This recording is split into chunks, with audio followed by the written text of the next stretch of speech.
청취자 여러분께 주님의 평화가 함께하기를 빕니다. 아멘. 안녕하세요. 오늘 저희가 함께 묵상할 말씀은 마테오복음서 5장 17절부터 32절까지입니다. 많은 분들이 산상설교의 일부로 잘 알고 계실 텐데요. 네, 아주 유명한 부분이죠. 이 말씀들이 참 어떻게 보면 도전적입니다. 예수님께서 당시에 가장 경건하다고 여겨졌던 율법학자들이나 바리사이들을 향해서 너희의 의로움 정도로는 부족하다고 선언하시거든요. 그렇죠. 그냥 조금 더 열심히 해라 이 정도 수준이 아니라 아이의 신앙의 판 자체를 바꾸시는 그런 장면이죠. 맞습니다. 그래서 오늘 저희의 여정은 바로 이 지점에서 시작됩니다. 예수님께서 율법을 폐지하러 오신 게 아니라 완성하러 오셨다는 게 대체 무슨 뜻일까? 그리고 살인이나 간음 같은 아주 무거운 계명들이 어떻게 우리 마음속에 생각 하나, 또 스쳐 지나가는 눈길 하나의 문제로까지 깊어지는지 그 핵심을 함께 따라가 보려고 합니다. 네, 좋습니다. 그럼 조용한 마음으로 주님의 말씀에 귀 기울여 보겠습니다. 첫 번째 부분, 율법의 완성에 대한 예수님의 선언입니다. 마테오복음서 5장 17절부터 20절까지의 말씀입니다. 내가 율법이나 예언서들을 폐지하러 온 줄로 생각하지 마라. 폐지하러 온 것이 아니라 오히려 완성하러 왔다. 내가 진실로 너희에게 말한다. 하늘과 땅이 없어지기 전에는 모든 것이 이루어질 때까지 율법에서 한자 한 획도 없어지지 않을 것이다. 그러므로 이 계명들 가운데에서 가장 작은 것 하나라도 어기고 또 사람들을 그렇게 가르치는 자는 하늘나라에서 가장 작은 자라고 불릴 것이다. 그러나 스스로 지키고 또 그렇게 가르치는 이는 하늘나라에서 큰 사람이라고 불릴 것이다. 내가 너희에게 말한다. 너희의 의로움이 율법학자들과 바리사이들의 의로움을 능가하지 않으면 결코 하늘나라에 들어가지 못할 것이다. 여기서 가장 중요한 단어가 바로 완성인 것 같습니다. 이게 단순히 기존의 법을 업데이트하거나 2.0 버전으로 만들겠다는 그런 의미는 아닐 것 같거든요. 아, 맞습니다. 아주 정확한 지적이세요. 이걸 제대로 이해하려면 당시 유대 사회에서 율법이라는 게 어떤 무게를 가졌는지 먼저 느껴봐야 합니다. 그냥 법전이 아니었을 테니까요. 그럼요. 율법은 그냥 지켜야 할 규칙 목록이 아니라 이스라엘이라는 민족의 정체성 그 자체였고 또 하느님과 맺은 계약의 증표였어요. 그리고 율법학자들과 바리사이들은 그 율법을 가장 철저하게 지키는 사람들이었고요. 네. 말하자면 준법 정신의 최고봉들이었죠. 모두가 존경하고 따르려고 애쓰는 그런 사람들이었습니다. 그런데 예수님께서는 바로 그들의 의로움을 넘어서야 한다고 말씀하시는 거네요. 바로 그 지점입니다. 그들의 의로움은 뭐랄까 수백 가지 조항들을 잘 지켰는지 안 지켰는지 체크리스트를 채워나가는 방식에 가까웠어요. 아, 성과 기반의 의로움. 이거 했고 저거 안 했으니까 나는 의롭다 하는 식이군요. 정확합니다. 그런데 예수님께서 말씀하시는 완성은요, 그런 조항들의 껍데기를 넘어서는 거예요. 그 법을 왜 주셨는지, 그 하느님의 본래의 의도를 온전히 드러내는 거죠. 하느님의 본래 의도요? 네. 그리고 그 의도의 핵심은 단 하나, 바로 사랑이었던 겁니다. 아, 그렇군요. 비유를 들자면 이런 걸까요? 운전면허 시험에서 100점 맞았다. 이게 바리사이들의 의로움이라면 예수님은 당신은 다른 운전자와 보행자를 배려하는 마음으로 운전하고 있습니까? 이 근본적인 태도를 물으시는 거군요. 와, 정말 완벽한 비유입니다. 바로 그거예요. 율법은 사람을 살리고 관계를 세우기 위한 최소한의 안전장치인데 그들은 그 안전장치 자체를 숭배하고 있었던 거죠. 예수님은 그 안전장치가 왜 있는지 그 정신을 보라고 하신 겁니다. 그래서 너희 의로움이 그들을 능가해야 한다는 말씀이 규칙을 더 많이 지켜라가 아니라 규칙의 정신을 살아내라는 완전히 다른 차원의 요구가 되는 거군요. 네, 아주 중요한 지점인데요. 그래서 예수님께서는 율법에서 한자 한 획도 없어지지 않을 것이라고 못을 박으신 거죠. 규칙을 무시하라는 뜻이 절대 아닙니다. 아, 그게 아니군요. 네, 규칙을 지키되 왜 지켜야 하는지 그 동기와 목적을 바로 세우라는 겁니다. 사랑이라는 그 내적인 동기 없이 규칙만 지키는 건 사실 빈 껍데기나 다름없다는 말씀이죠. 이 관점을 가지고 다음 구절을 보니까 정말 무릎을 탁 치게 됩니다. 예수님께서는 바로 이 내면의 정신이라는 원칙을 가장 충격적인 예시에 적용하시거든요. 바로 살인입니다. 21절부터의 말씀 제가 이어서 봉독하겠습니다. 살인해서는 안 된다. 살인한 자는 재판에 넘겨진다고 옛사람들에게 이르신 말씀을 너희는 들었다. 그러나 나는 너희에게 말한다. 자기 형제에게 성을 내는 자는 누구나 재판에 넘겨질 것이다. 그리고 자기 형제에게 바보라고 하는 자는 최고회의에 넘겨지고 멍청이라고 하는 자는 불붙는 지옥에 넘겨질 것이다. 네, 이 부분이 바로 율법의 완성이 무엇인지 아주 구체적으로 보여주는 사례입니다. 기존의 율법은 살인이라는 행위, 그 결과물을 다루잖아요. 그렇죠. 행위 자체를 금지하죠. 하지만 예수님은 그 결과가 어디서부터 시작됐는지를 보시는 겁니다. 바로 우리 마음속의 분노에서요. 형제를 향해서 통제되지 않는 그 분노가 바로 살인의 씨앗이라는 거죠. 심지어 형제에게 바보나 멍청이라고 부르는 것만으로도 최고의회나 지옥불에 넘겨질 거라고 하시는데 솔직히 이건 조금 과하게 들리기도 합니다. 이게 살인과 같은 무게를 갖는다고요?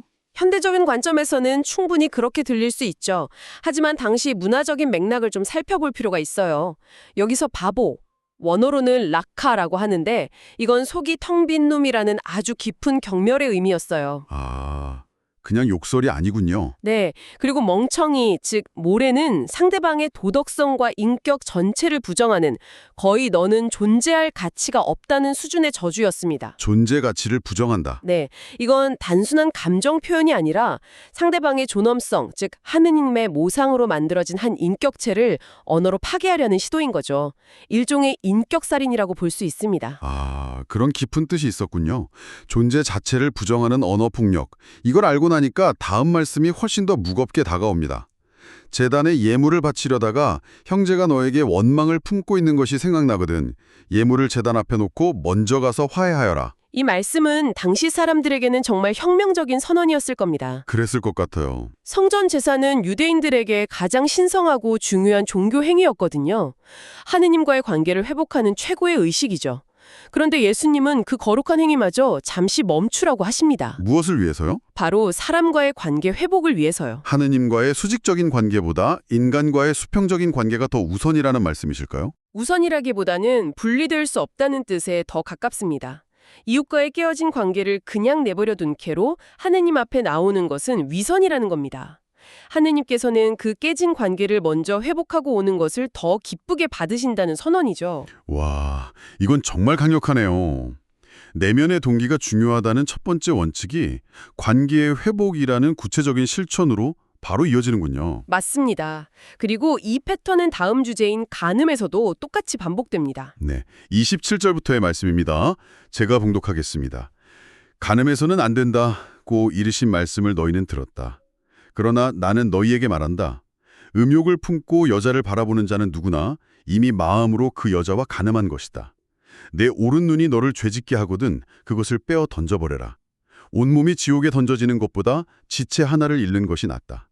또 내 오른손이 너를 죄짓게 하거든 그것을 잘라 던져버려라. 온몸이 지옥에 던져지는 것보다 지체 하나를 잃는 것이 낫다. 아멘. 살인죄의 뿌리를 분노에서 찾으셨던 것처럼 간음죄의 뿌리를 음욕을 품은 시선에서 찾고 계십니다. 여기서도 핵심은 행위 이전에 있는 마음의 상태죠. 네. 그런데 여기서 아주 중요한 점은 이 말씀이 인간의 성적인 욕망 그 자체를 죄라고 말씀하시는 게 아니라는 점입니다. 아, 그 부분이 항상 좀 헷갈렸어요. 그렇다면 여기서 말씀하시는 음욕을 품고 바라보는 것은 정확히 어떤 의미인가요? 그건 타인을 온전한 인격체, 그러니까 하느님의 존엄한 피조물로 보는 것이 아니라요. 나의 욕망을 채우기 위한 대상이나 수단으로 격화시켜서 바라보는 그 시선을 의미합니다. 대화의 상대가 아니라 대상으로 보는 것. 예수님께서는 바로 그 객체화의 시선이 이미 영적인 간음의 시작이라고 보신 겁니다. 듣고 보니 이건 성적인 문제에만 국한되는 게 아니겠네요. 사람을 나의 성공을 위한 발판으로 본다거나 나의 감정을 배설하기 위한 대상으로 여기는 것도 일종의 객체화라고 할 수 있겠군요. 정확합니다. 본질은 같습니다. 그래서 뒤이어 나오는 말씀이 더 잘 이해가 되는 거죠. 내 오른 눈이 너를 죄짓게 하거든 그것을 빼어 던져버려라. 이 무시무시한 표현 말입니다. 네, 문자 그대로 받아들이면 정말 섬뜩한데요. 그렇죠. 이건 문자 그대로 신체를 훼손하라는 뜻이 당연히 아니죠. 일종의 문학적인 과장법으로 봐야겠네요. 맞습니다. 죄를 짓게 하는 원인이 있다면 설령 그것이 너의 눈이나 손처럼 가장 소중한 것이라 할지라도 단호하게 잘라내라는 강력한 비유적인 표현입니다. 즉, 타인을 대상으로 보는 나의 그릇된 시선과 욕망의 또리를 뽑기 위해서 아주 단호한 결단과 노력이 필요하다는 걸 강조하시는 거죠. 우리를 억압하려는 게 아니라 오히려 우리를 욕망의 노예 상태에서 해방시켜서 진정한 자유로 이끌려는 초대인 셈이군요. 바로 그렇습니다. 자, 이제 마지막 주제로 넘어가 보겠습니다. 이 부분도 정말 해석이 분분하고 또 많은 분들이 어려워하시는 구절이죠. 바로 이혼에 대한 말씀입니다. 31절과 32절입니다. 자기 아내를 버리는 자는 그 여자에게 이혼 증서를 써주어라 하신 말씀이 있다. 그러나 나는 너희에게 말한다. 불륜을 저지른 경우를 제외하고 아내를 버리는 자는 누구나 그 여자가 간음하게 만드는 것이다. 또 버림받은 여자와 혼인하는 자도 간음하는 것이다. 아멘. 이 말씀만 보면 불륜 외에 거의 모든 이혼을 금지하는 것처럼 들려서 굉장히 엄격하게 느껴지거든요. 네, 표면적으로만 보면 충분히 그렇게 보일 수 있습니다. 하지만 이 말씀 역시 당시의 사회적, 법적 배경을 알아야 그 진정한 의도가 보입니다. 어떤 배경이 있었을까요? 구약 율법에 따르면 남편은 아내에게서 수치스러운 일을 발견하면 이혼 증서를 써주고 아내를 내보낼 수가 있었습니다. 그 수치스러운 일이라는 게 기준이 아주 애매한 표현이네요. 바로 그겁니다. 그게 문제였어요.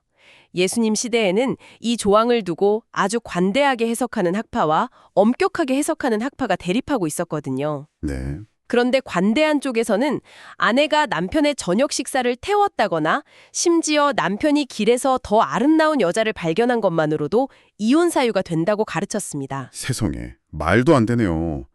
그건 그냥 남편의 변심을 합법화해 주는 것 아닙니까? 그렇죠.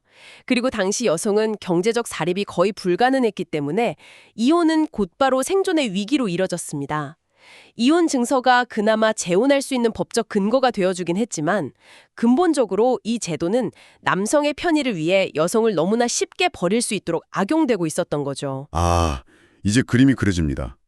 그럼 예수님의 이 말씀은 이혼한 사람들을 단죄하려는 게 아니라 오히려 남성들이 아내를 너무 쉽게 버리는 당시의 부조리한 관습에 제동을 거시는 거군요. 정확합니다.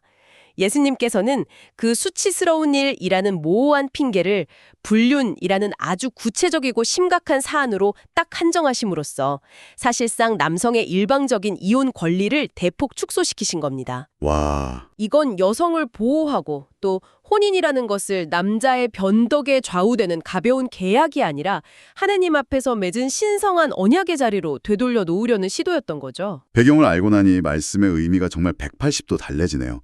여성을 억압하는 조항이 아니라 오히려 여성을 보호하고 혼인의 존엄성을 회복시키려는 가르침이었군요. 네.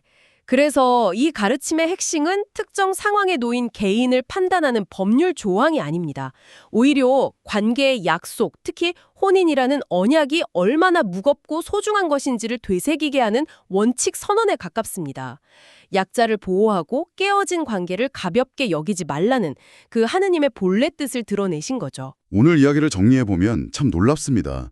예수님께서는 율법, 살인, 간음, 이혼이라는 4가지 주제를 통해서 아주 일관된 메시지를 전달하고 계시네요. 그렇죠. 겉으로 드러난 행동만 보지 말고 그 행동을 일으키는 마음의 중심을 들여다보라는 것. 그리고 그 중심에는 언제나 사랑을 존중하고 관계를 바로 세우려는 사랑의 정신이 있어야 한다는 것이고요. 맞습니다. 그래서 율법학자들을 능가하는 의로움이란 더 많은 규칙을 지키는 그런 강박적인 삶이 아니라 모든 순간에 내 마음의 동기가 사람에서 비롯되는지를 성찰하는 삶이라고 할 수 있습니다. 물론 이건 훨씬 더 어렵고 어쩌면 평생에 걸리는 여정이겠죠. 확실히 체크리스트를 지어나가는 것보다 훨씬 어려운 과제인 것 같습니다. 오늘 말씀을 들으신 분들이 계속해서 생각해 볼 만한 마지막 묵상 질문을 하나 던져주신다면요. 예수님께서는 법의 조문이 아니라 그 정신을 살라고 우리를 초대하십니다. 그렇다면 오늘 당신의 삶에서 어떤 규칙을 그저 습관적으로 혹은 남의 눈을 의식해서 지키고 있지는 않으신가요? 만약 그 규칙의 본래 목적인 사랑이라는 정신을 다시 살려낸다면 당신의 행동은 어떻게 달라질 수 있을까요? 예를 들어 가족을 위해 돈을 버는 그 행위를 넘어서 그 행위 안에 사랑의 마음을 담는다면 말이죠. 어쩌면 율법의 완성은 바로 그런 작은 변화에서 시작되는 것은 아닐까요? 규칙이 아닌 사랑으로 살아내는 삶. 오늘 우리에게 주어진 깊고도 묵직한 화두인 것 같습니다. 청취자 여러분의 남은 하루에 주님의 깊은 성찰과 평화가 함께하기를 기도합니다. 감사합니다. 평화를 빕니다.